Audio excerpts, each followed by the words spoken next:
Bonjour Sylvie. Bonjour Elodie. Semble-t-il que c'est notre premier épisode de podcast, notre première conversation ensemble. Ouais, Et aujourd'hui, j'avais envie qu'on parle de consentement. Je sais que c'est un sujet qui te tient vraiment à cœur. absolument.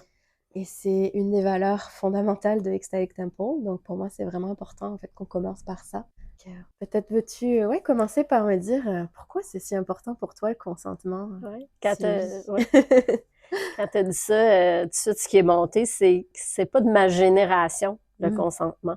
C'est pas quelque chose que dans ma génération, on faisait.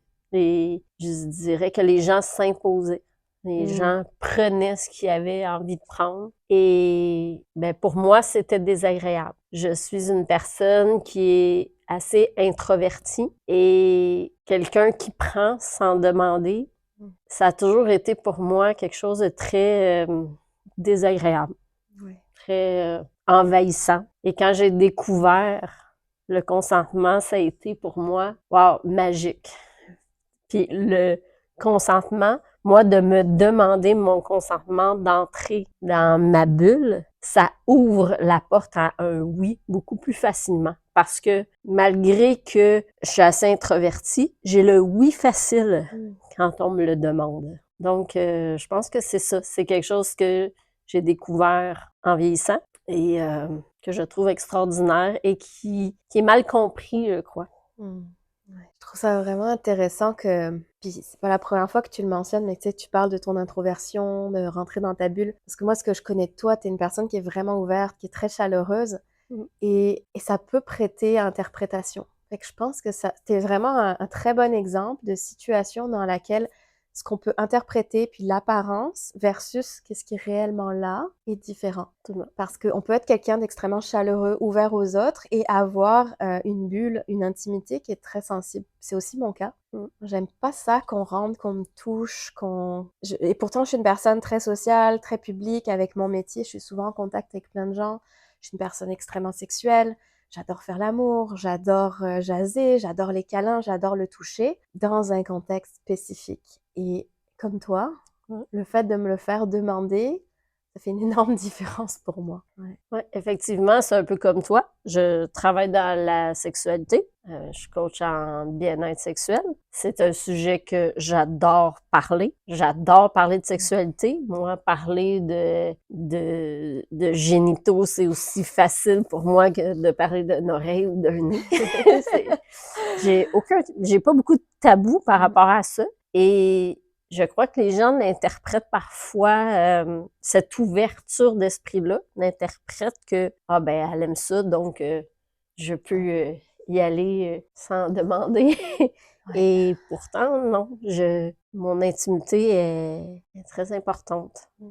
Mais c'est précieux. Puis, tu parlais de génération, mais je suis plus jeune que toi. Ça reste que bon, j'ai grandi en France. J'ai grandi à une époque où on parlait pas de consentement. C'était pas dans notre éducation sexuelle, hein. L'éducation sexuelle que j'ai eue, comme beaucoup de gens, c'est attrape pas de maladie, attrape pas de bébé.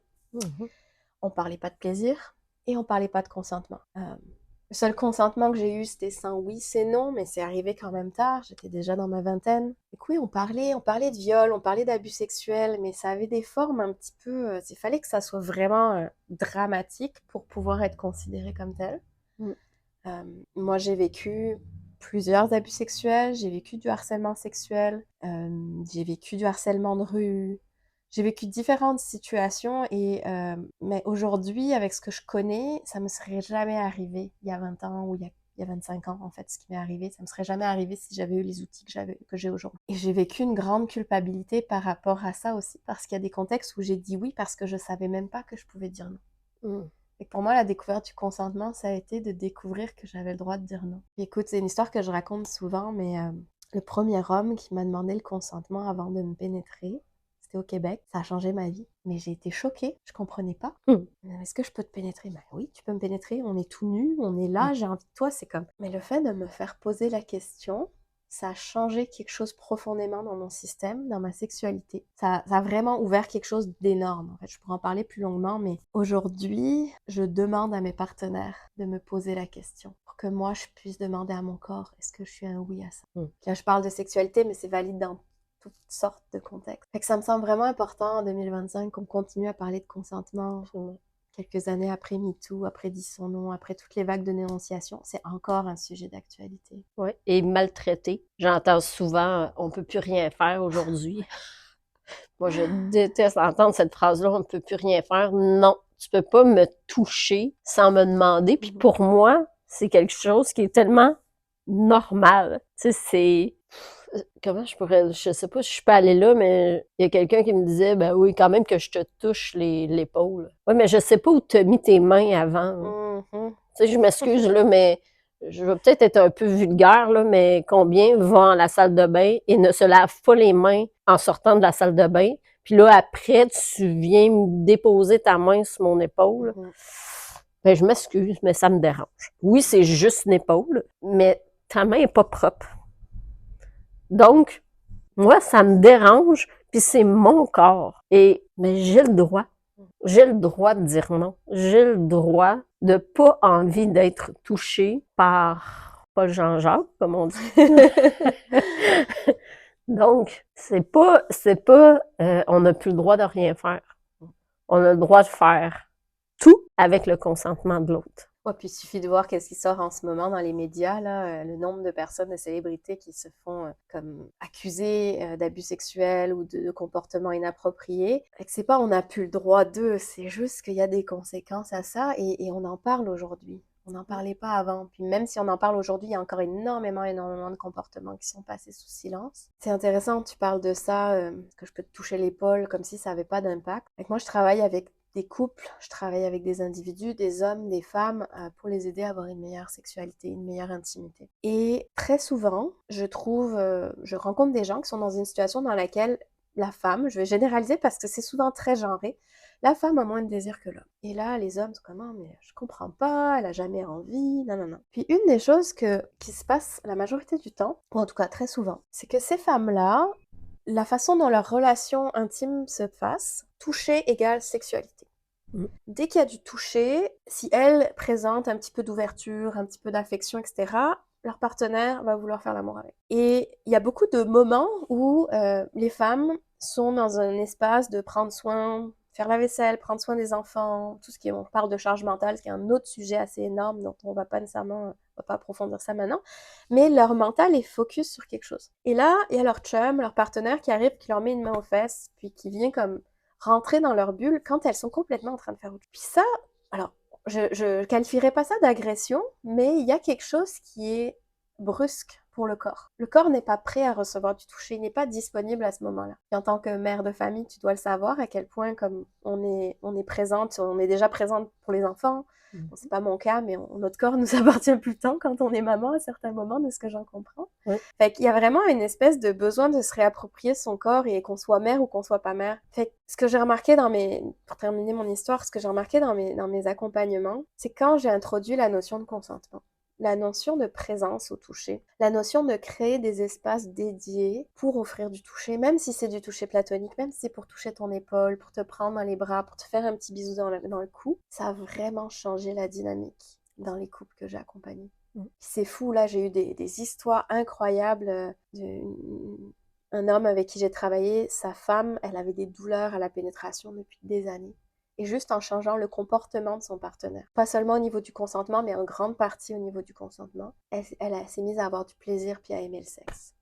Ben, son corps s'ouvre. C'est ça. C'est quand on se sent libre, quand on se sent prête, ben notre corps, il s'ouvre automatiquement. Et oui, effectivement, je suis maman de 4 enfants, donc ce que tu parles d'être dans... Puis il y avait Jacques Salomé qui avait vraiment séparé des facettes de notre personnalité, que quand on peut être dans le rôle de la maman, celle qui prend soin, celle qui dorlote, on peut être dans le rôle de la mère, c'est celle qui met des cadres, on peut être dans le rôle de l'amoureuse, de la femme. Donc, chacune de ces facettes de personnalité-là, ben moi, quand je suis dans la maman, effectivement, mon partenaire ne pouvait pas me toucher.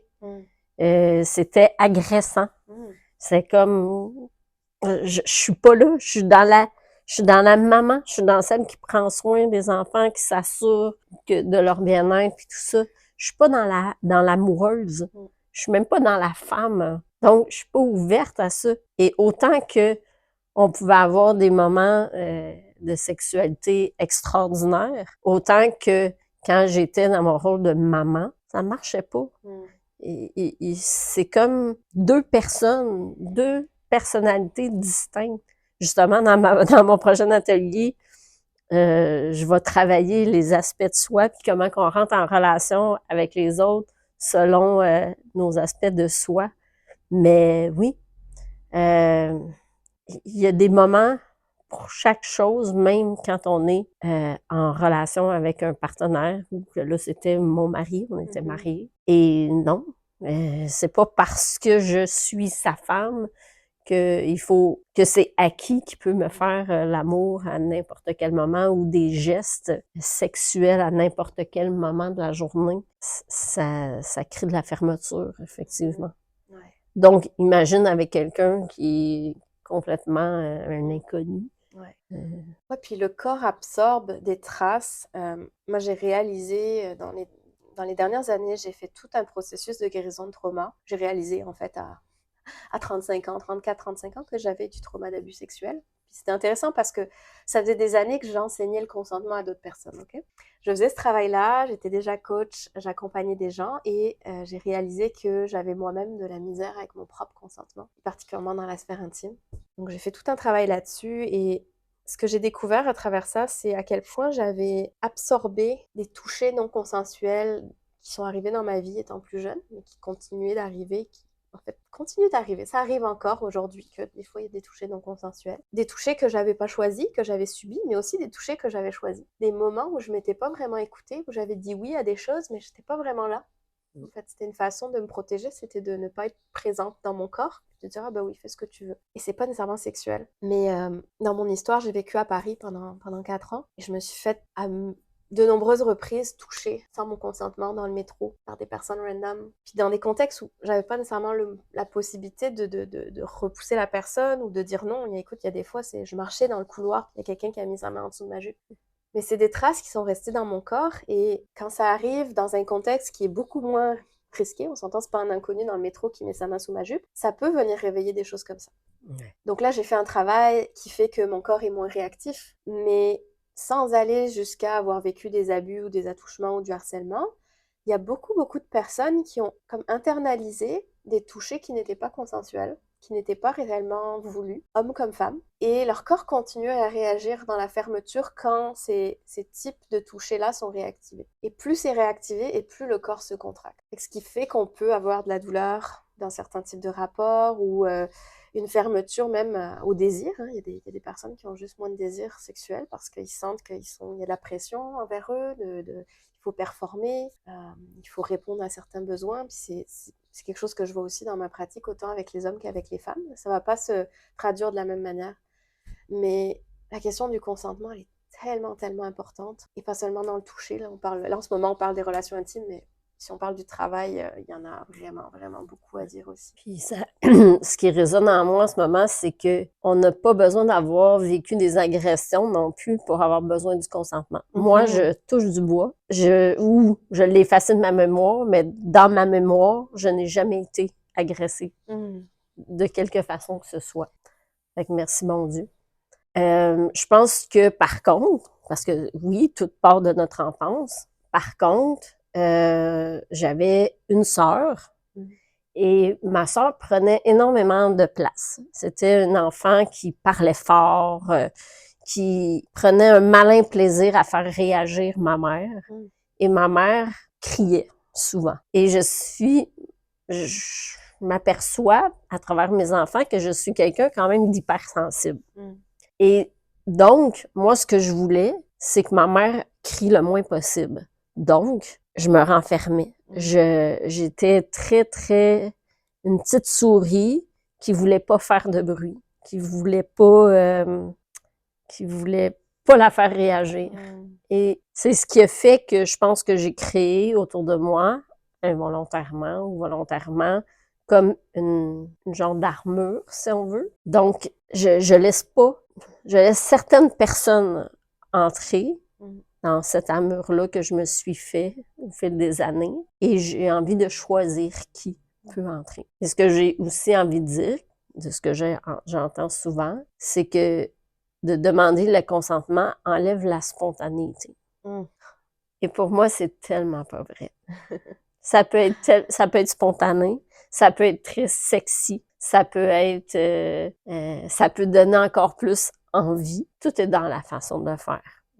Et je pense que les personnes qui résistent, ce sont des personnes qui ont de la difficulté avec le non. Parce que c'est sûr que si tu demandes, ça veut dire que tu peux recevoir un non. Alors que si tu demandes pas, que tu t'imposes, ben oui, à quelque part, tu peux te faire repousser, mais tu as moins de chance parce que c'est difficile, même pour l'autre personne, de repousser l'autre. Tu sais, on est habitué de, s'il y a quelqu'un qui rentre dans notre bulle, ben on le laisse faire. Ouais. Parce que de quoi on aurait l'air si on repousserait la personne ou... C'est tellement important ce que tu viens de dire. Il y a le modèle de la roue du consentement là, qui est magnifique. On fera une vidéo sur le sujet dans lequel il y a le rôle de permettre. Permettre, c'est on laisse faire. Et ça peut être dans le consentement. Ça peut être fait d'une place qui peut être extrêmement agréable. Oui, fais ce que tu as envie, puis j'aime ça, puis voilà mes limites. Dans le cadre de ces limites, tu peux faire ce que tu veux. Et je vais te le dire si je suis pas confortable. Mais pour beaucoup de personnes, il y a une forme de tolérance, comme de tolérer ou d'endurer des choses. Puis bon, je suis la première à qui ça c'est arrivé, puis ça arrive encore, hein, par amour, d'accepter des choses où je suis pas complètement un oui, c'est pas complètement confortable, où j'ai normalisé le fait qu'il y ait de la douleur, il y ait de l'inconfort, et je vais accepter le truc, je vais le laisser faire. Mais c'est tellement, c'est comme si dans notre culture, et c'est un peu moins présent au Québec, mais moi je l'ai vraiment beaucoup vécu en France, c'est peut-être plus présent dans ta génération, il y a une culture de les hommes doivent s'imposer, si elle dit pas non, c'est correct. Et les femmes aiment se faire pousser parce qu'elles ont l'impression d'être séduites. C'est tellement le monde à l'envers. Et ce que je vois aussi chez des hommes autour de moi, chez mes clients, dans la nouvelle génération d'hommes québécois de mon âge et plus jeunes, c'est des hommes qui ont peur de faire des demandes parce qu'ils ont peur d'être des abuseurs, parce que ils savent pas comment demander. Effectivement. Ils ont tellement peur de ressembler à ces célébrités là qui ont été trop pushy, qui ont été trop insistants puis qui se sont fait coller out. C'est comme un traumatisme générationnel, j'ai l'impression chez certains hommes de ah mais j'ose plus rien faire parce que j'ai vraiment peur de déranger. Fait que c'est où est-ce qu'on trouve cette balance entre des gens qui se laissent trop faire et encore une fois on genre parce que c'est vrai qu'il y a quand même malheureusement dans notre éducation il y a une espèce de normalisation de certains comportements du côté des hommes ou du côté des femmes, mais c'est beaucoup plus complexe que ça. Donc, dans un rôle où les personnes vont moins se laisser faire et vont plus nommer leur nom, mais où il y a des personnes qui vont oser faire des demandes. Parce que tu as raison, c'est tellement vulnérable de recevoir un nom, de se faire dire non, j'ai pas envie. Il y a des personnes qui ont de la difficulté à le nommer, qui veulent pas, mais il y a aussi des gens qui ont de la difficulté à recevoir un nom, qui préfèrent aller pousser un peu, ou alors absolument rien demander, puis rien faire. Dans les deux cas, ça n'amène pas plus de connexion, en fait. J'entends souvent des personnes dire j'ose pas nommer mes limites parce que je veux pas blesser l'autre. Je veux pas... fait que je dois m'écouter, je dois plus apprendre à dire les choses, malgré que je peux faire de la peine. Que je peux... On a souvent peur, puis ça c'est quelque chose que je vois souvent en coaching, les gens... en couple, ils vont mettre beaucoup de choses sous le tapis. J'appelle ça de mettre les problèmes sous le tapis, de ne pas nommer les choses, de peur de la réaction de l'autre. Qu'est-ce que je vais faire avec cette émotion-là que l'autre va me lancer? J'aurais dû dire cette patate chaude-là, je sais pas quoi faire avec l'émotion de l'autre, quand tout simplement, elle a juste besoin d'être accueillie. Comme on apprend ici au Ecstatic Tempo, on apprend à honorer le non. Quand quelqu'un nous dit non, ben merci de t'écouter. C'est simplement une belle façon justement de réagir à un refus, au lieu de le prendre personnel, mais de se dire, ben l'autre, elle s'est tout simplement écoutée et c'est beau. C'est beau quelqu'un qui s'écoute, c'est beau quelqu'un qui est capable de nommer qu'elle n'a pas envie. Ouais. Mais pour moi, ça me fait sentir plus en sécurité quelqu'un qui est capable de dire non. Et j'ai été dans des relations amoureuses où j'ai l'impression d'avoir dépassé les limites de mes partenaires, puis pas nécessairement dans la sexualité, ça a pu arriver, mais là, ce à quoi je fais référence, c'est plus dans, comme, mettons, mon besoin d'attention, mon besoin de certaines choses, puis la personne disait oui, disait oui, disait oui, puis il y a un moment où Et comme, ah, j'ai plus d'énergie, mais il se retire de manière assez brutale. Puis j'ai eu 2 relations comme ça, où ça s'est passé, où la personne était comme, ah, je suis correcte, je suis correcte, je suis correcte, jusqu'au moment où ils étaient plus corrects, mais moi, je l'ai pas vu venir. Ça a été extrêmement brutal pour moi quand la personne m'a dit, mais en fait, non, j'ai dépassé mes limites, mais je te l'ai pas dit. Comme, ok, mais je peux pas te faire confiance, en fait. Et je veux dire, pour moi, c'était peut-être à un moment, ça a été difficile de prendre un non, mais j'ai vraiment travaillé ça profondément pour pouvoir recevoir en fait les limites de la personne et prendre soin de moi dans ces moments-là. Parce que c'est quelque chose qui est extrêmement comme ayant moi-même des problèmes avec mes propres limites, c'était difficile de recevoir la limite de quelqu'un d'autre parce qu'il y a des moments où j'étais vraiment dans un état de détresse. Fait que j'ai dû apprendre à prendre soin de moi dans l'émotion que ça me faisait vivre pour justement ne pas lancer la patate chaude à l'autre personne. Et faites comme, ok, t'es pas disponible en ce moment, j'ai d'autres ressources pour prendre soin de moi. Mais c'est tellement un long chemin, puis pour moi, encore aujourd'hui, je veux dire, ça fait des années que je travaille ces sujets, puis je crois qu'on n'a jamais vraiment fait le tour. Je pense qu'on continue d'apprendre. Mais je découvre aussi à quel point, même pour moi, nommer mes limites, c'est j'ai peur de déconnecter. J'ai peur que la personne déconnecte parce que je lui dis non. J'ai peur que la personne déconnecte parce que mon besoin n'est pas rempli et qu'il y a une conséquence. C'est tellement souffrant de porter ça, en tout cas en ce qui me concerne, mon désir de connexion qui est tellement important que des fois, je dépasse mes limites ou j'écoute pas mes besoins parce que j'ai vraiment envie d'être en connexion. Donc il faut que j'apprenne à me pardonner, que j'ai fait ça, et que c'est pas grave, qu'on peut réparer. On peut réparer une fois que ce bris, que ce soit avec moi-même ou avec l'autre personne, ça va arriver et on va faire des choses des fois qui sont pas nécessairement conscientes et parce que on est dans nos émotions, parce qu'on est dans nos habitudes, dans nos patterns, mais est-ce qu'on peut réparer après? Est-ce qu'on peut reconnaître qu'est-ce qui s'est passé puis prendre soin du lien pour réparer? Oui, bien sûr. C'est tellement un gros travail. Ouais. Puis en même temps, on est loin du consentement, mais c'est à ça que ça sert, selon moi, d'être en relation, de mettre de la lumière sur nos blessures, nos incompréhensions de qui on est. Et on croit à tort, je crois, que être en relation de couple, c'est pour trouver le bonheur. Ben, je m'excuse, mais non, la majorité des gens en couple ne sont pas heureux. Il y a à peu près 20% des gens en couple qui sont heureux. Donc, le couple sert à mettre de la lumière sur nos blessures, sur ce qu'on a à dépasser. Et c'est de là la réparation. Une fois qu'on a mis à jour une blessure, ben, on peut en prendre soin parce que maintenant, on sait qu'elle est là. Puis pour revenir au consentement, quand je disais tantôt, il y en a qui me disent souvent ça tue la magie. Ben, moi, je leur dis souvent, pourquoi à place de demander le consentement, est-ce que je peux t'embrasser, est-ce que je peux détacher ta robe, est-ce que je peux te toucher l'épaule, est-ce que je peux te caresser, c'est vrai qu'à un moment donné, ça devient... ça peut être un peu lourd. Ça peut tuer l'amour, là, ça peut tuer la spontanéité. On peut tout simplement commencer par quelles sont tes limites, jusqu'où aujourd'hui je peux aller. Donc, bon, aujourd'hui, j'ai tout simplement besoin d'un massage, tu peux me caresser les seins, tu peux me caresser, mais j'ai pas envie, mettons, de génitalité. Fait qu'aujourd'hui, mes limites sont là. Parfait, puis il y a tellement... tellement une zone de jeu qui est large. Une zone de jeu qui est large, j'adore ça, puis on peut tellement s'amuser. Et je disais que parfois, ici, au Exotic Tampa, dans les événements, il y a des gens qui me disent « Ah non, moi, j'ai pas de limite. » C'est dangereux de dire qu'on n'a pas de limite. Pour moi, c'est impossible de pas avoir de limite parce que pas avoir de limite, ça pourrait être je prends un fer chaud puis je viens de brûler. Là. Moi, mon plaisir, c'est de voir la boucane sortir de ta peau. Non, tellement. Quelles sont tes limites? Tellement. Il y a plusieurs points que tu as amenés que je trouve vraiment pertinents. C'est sur le dernier point, là, quand quelqu'un te dit que tu n'as pas de limite. Pour moi, c'est ce qu'on appelle un red flag. C'est comme, tu te connais pas assez. Et particulièrement, moi, je suis dans l'exploration BDSM, kinky, et ça, c'est vraiment quelque chose qu'on travaille activement, parce qu'en plus, on est dans des pratiques à risque. Donc, il peut y avoir certaines choses qui peuvent être extrêmement dommageables pour le mental ou pour le corps. Quelqu'un qui n'a pas de limite, pour moi, c'est un danger. C'est vraiment un risque potentiel de dépasser une limite sans faire exprès puis de blesser la personne. Donc, on revient un peu à ce que je racontais tantôt, quand j'étais avec des partenaires qui me disaient « Non, je suis correcte », jusqu'au moment où ils étaient plus corrects. Ça m'a fait sentir ça m'a fait sentir en danger de pas savoir à quel moment j'allais me rapprocher d'une limite. à quel moment j'allais dépasser la limite et risquer la déconnexion brutale. Puis, tu parlais du couple et à quoi ça sert. Fait qu'on pourrait faire un podcast probablement des heures et des heures juste là-dessus. Absolument.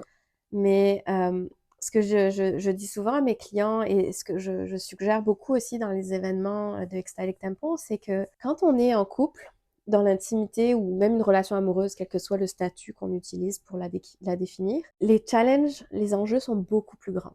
Parce qu'on touche à des places qui sont extrêmement, extrêmement sensibles. Plus on est intime avec la personne et plus on touche à des places vulnérables. Ça touche à des places qui sont aussi sensibles que ce qu'on a avec nos parents.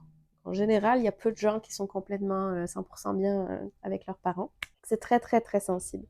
Et donc, il y a plein de choses que si on commence directement par les pratiquer en relation, ça va être beaucoup trop difficile. On a besoin de terrains d'exploration qui sont un peu plus neutres, où il y a moins d'enjeux, il y a moins de dangers. Donc, par exemple, des terrains où il n'y a pas de sexualité, ou des terrains où c'est pas une personne qu'on connaît, des terrains où il y a un cadre externe qui supporte le travail. C'est là où, moi, la façon que je travaille avec mes clients en individuel, ou surtout des événements comme les cuddles ou les tendres ou les temples, sont des moments où on peut pratiquer ça dans des contextes qui ont moins de charge émotionnelle finalement. Parce que tout le monde s'entend sur c'est ça les règles, on va tous pratiquer le consentement de cette manière-là. Les émotions vont être accueillies, encadrées dans les événements du temple. Il y a quelqu'un qui est présent si quelque chose se passe. On sait que la relation, elle est limitée dans ce temps-là, dans ce cadre-là.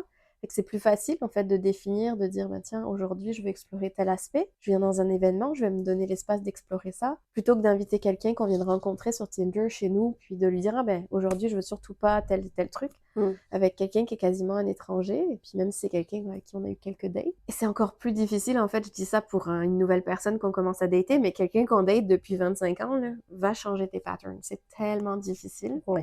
Quand ça fait 20 ans, 25 ans, 30 ans, moi j'ai des couples avec qui je travaille, leur réapprendre à être en relation alors qu'ils ont ce passif de X nombre d'années derrière eux, c'est vraiment difficile. Donc ça prend des endroits de pratique. Et je suis contente que Ecstatic Temple offre ce genre d'espace-là pour pratiquer le consentement, mais pas seulement ça, là, d'être avec nos émotions, d'être avec nos inconforts et de le faire dans un endroit qui est comme supportant, accueillant et qui permet d'être courageux par rapport à ça.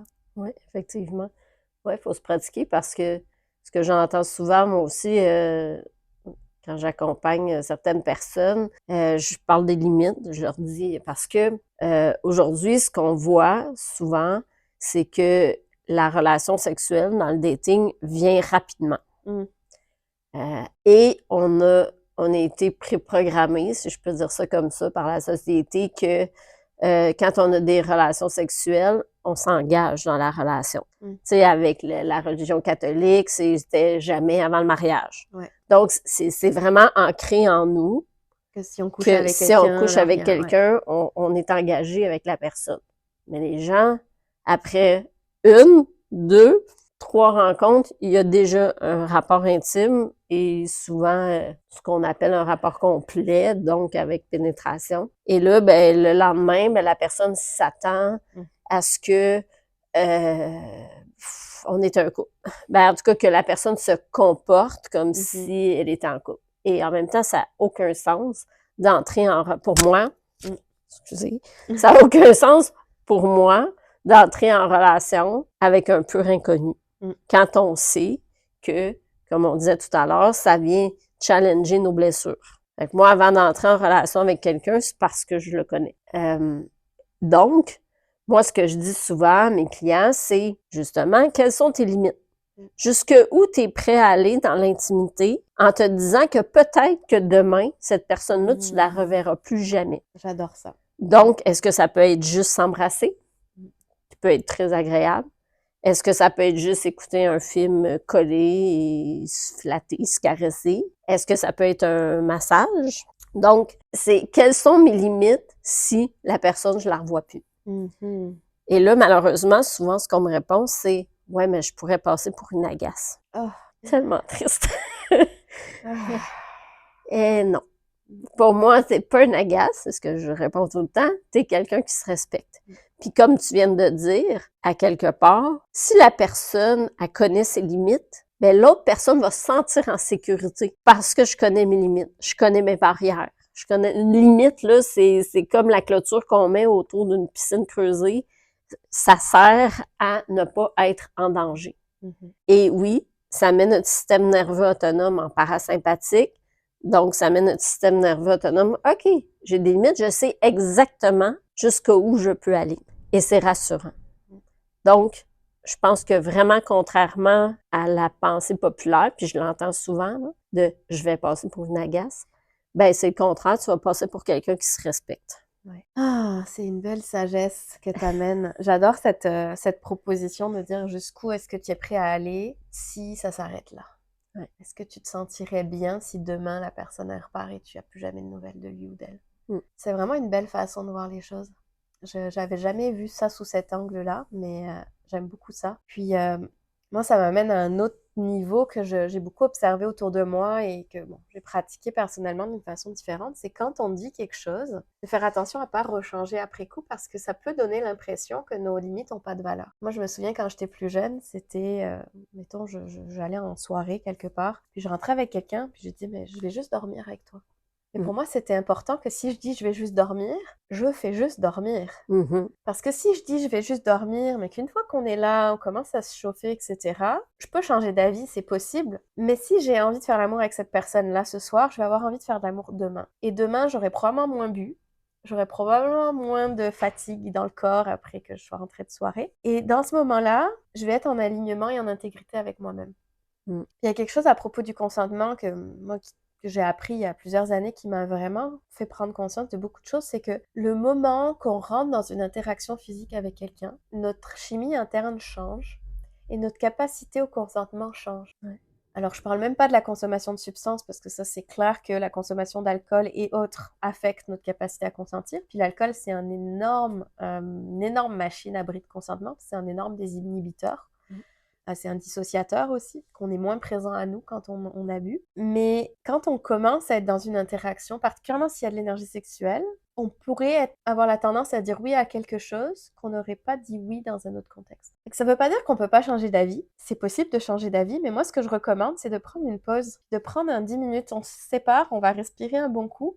On va prendre un verre d'eau, aller aux toilettes. Une fois que j'ai pris 10 minutes pour respirer, est-ce que j'ai toujours envie de ce truc? Est-ce qu'on peut réavoir une nouvelle conversation de consentement? Quand j'ai dit que j'allais juste dormir avec toi, finalement on est là, puis ça devient chaud, puis je me sens bien, je me sens plus en sécurité, je me sens plus confortable avec toi. Ayons à nouveau une conversation à ce moment-là. Plutôt que de juste aller jusqu'au bout, ou quel que soit le bout, pour pas se retrouver avec, entre guillemets, une mauvaise surprise le lendemain, ou avoir eu des rapports non protégés, ou avoir...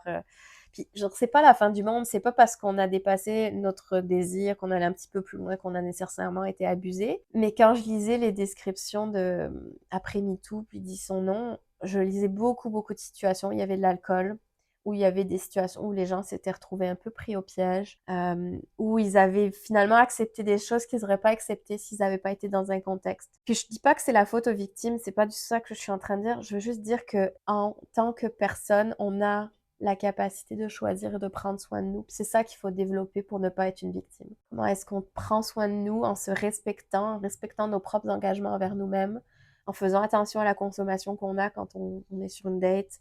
Il y a tellement de manières de le faire qui peuvent mettre des balises et qui font justement qu'on va se sentir plus en sécurité. Et je pense que c'est le phénomène de l'Internet où les téléphones cellulaires, tout ça, où on a perdu la capacité d'être patient, la capacité d'attendre. Pourquoi il faut absolument toujours consommer tout de suite et maintenant? Quand on attend, ça stimule une hormone du plaisir, la dopamine. Parce que la dopamine, c'est l'anticipation du plaisir, mais une fois qu'on l'a consommé, ça disparaît. Ouais. Donc, cultiver l'attente, cultiver la patience, faire monter le désir. C'est tellement bon. Et même, durant la relation sexuelle, apprendre à faire durer le plaisir. C'est tellement agréable. Je pense que ça me fait penser à quelque chose, puis je terminerai là-dessus, mais entre autres, une des choses que j'ai réalisées quand j'ai découvert le tantra, le slow sex, la sexualité consciente, c'est que ce que j'ai toujours su, moi, ma partie préférée, c'était toute la partie de séduction. Ouais. Alors, pour être honnête, hein, j'adore aussi la partie sexuelle. Mais c'est que j'ai réalisé qu'en fait, avec certaines pratiques plus conscientes, on pouvait utiliser cette partie de séduction, que ça devienne la relation, ça devienne la relation sexuelle. Faire l'amour, c'est pas juste le moment où il y a de la pénétration. Non. Pour moi, faire l'amour, ça peut être dans les mots, ça peut être dans le regard, ça peut être du bout des doigts. J'ai eu des moments d'orgasme profond de toutes les cellules de mon corps dans lesquelles j'étais pratiquement encore tout habillée. Mm. Puis, ouais, c'est vraiment, c'est un beau, je trouve que c'est une belle manière de terminer sur le sujet du consentement, là, d'amener la question du plaisir, puis de cette dimension qui est presque, qui peut être tantrique, de faire durer, de pas se ruer à consommer. Oui, effectivement. Donc, le consentement, comme je disais tout à l'heure, c'est l'ouverture à un oui, Mm. qui est plus vrai, qui est plus authentique, qui est plus senti, qui permet une relation beaucoup plus agréable. J'ai l'impression qu'on pourrait parler de consentement pendant encore longtemps, donc on va s'arrêter ici pour notre premier épisode. J'espère que Merci, vous avez apprécié. merci de nous avoir écoutés. On serait super heureux d'avoir vos commentaires, vos réflexions, vos partages. Oui, merci, Lydie. Merci Sylvie pour ta sagesse, tes partages. Merci, Cette Anna. idée. Ah, t'es une vieille âme aussi. C'est une belle sagesse. Merci. Merci.